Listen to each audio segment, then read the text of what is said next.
সমস্যার উপর আলোকপাত করতে চাই না, আমরা আমাদের করণীয় প্রতি আপনাদের দৃষ্টি আকর্ষণ করব। 24 সালে যখন সমস্যাটা ফেসিবাদী সমস্যা দীর্ঘদিন ধরে এই সমাজে বিদ্যমান ছিল, 3টা নির্বাচন আমাদের সবার সামনে থেকে কেড়ে নেওয়া হয়েছে। 14 সালে 149টা আসনে 151টা আসনে বিনা ভোটে নিয়ে যাওয়া হয়েছিল। 18 সালে একটা নির্বাচন হয়েছিল, সেই নির্বাচনটা ছিল রাতের ভোটের নির্বাচন, রাতে ভোট হয়ে গিয়েছিল প্রশাসন এবং পুলিশের সহায়তায়।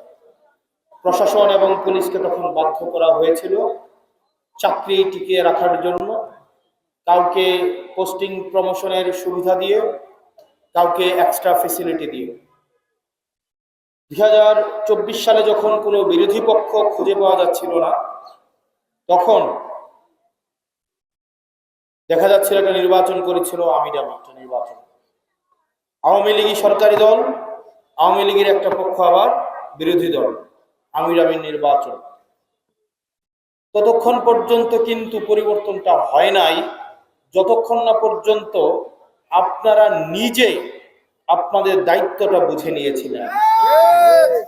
কেবল পরিবর্তন তখনই এসেছিল কোনো নির্দিষ্ট রাজনৈতিক দলের হাত ধরে, কোনো রাজনৈতিক সংগঠনের হাত ধরে, শুধুমাত্র বৈষম্য বিরোধী ছাত্র আন্দোলনের ব্যানার ধরে এই পরিবর্তন আসেনি। এই পরিবর্তন তখনই এসেছিল যখন একজন মা বুঝতে পেরেছিল তার সন্তানের ভবিষ্যৎ অনিশ্চিত এই সরকার যদি টিকে থাকে।